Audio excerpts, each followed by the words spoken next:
Hi, my name is Marc Rosenberg. I am a past president of ISPI. I was president in 1990. I'm a management consultant in e-learning and knowledge management. I spent many years working in the corporate sector for HPT, and before that I was a university professor. I've been around about 30 years now, which is a long time in our business, as most of you know. I got involved in HPT when I was actually looking to change jobs from the university to the corporate world, and believe it or not, I found my job connection to AT&T through the Chicago chapter of ISPI. And because that was how I got my entree into AT&T, I got involved in the Chicago chapter, and through the Chicago chapter I got involved in ISPI and served on the board, became president, and have been involved ever since. My greatest HPT influence was clearly Tom Gilbert. I thought his book, Human Competence, was extraordinary. But more importantly, I went and introduced myself to Tom at an ISPI conference in Detroit.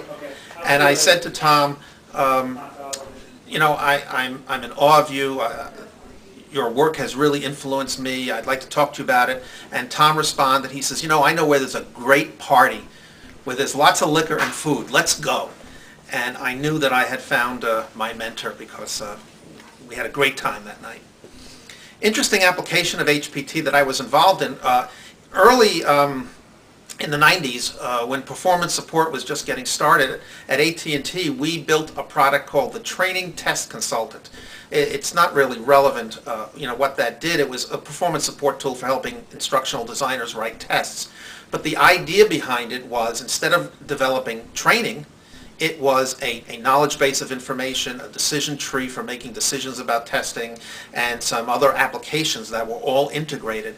And it gave birth. It was one of the earliest applications of electronic performance support. We worked a little bit with Gloria Geary at the time, and it was, in my view, a breakthrough. And the most interesting thing about it was my boss at the time thought we were doing CBT. And I didn't do anything to change his mind, because I knew that if he thought I was doing performance support, he would get all nervous and ask me, why are you doing this? So I just said it was CBT. And when it came out, it was so different and it was so performance-centered that everybody thought that we had really made a great contribution. And in Gloria's book on performance support, she acknowledges that, and it's one of my proudest moments. The other one is that I was the editor of the ISPI's first publication on performance technology called Performance Technology Success Stories. And if you go back into the ISPI archives, you can read some case studies that we developed in the 80s about this field. The HPT term, I think people are confused with and trying to figure out what it all means is e-learning.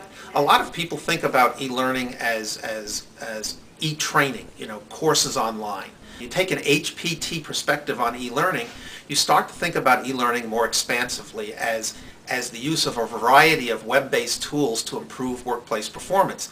And so e-learning begins to encompass knowledge management, it begins to encompass performance support, communities of practice, electronic job aids, and all of those things. And by expanding our notion of e-learning into workplace performance, all of these other tools and technologies become part of our toolkit. And that is really the value add that we who began our world in training and work in e-learning can do, is to take a more expansive look at what we do.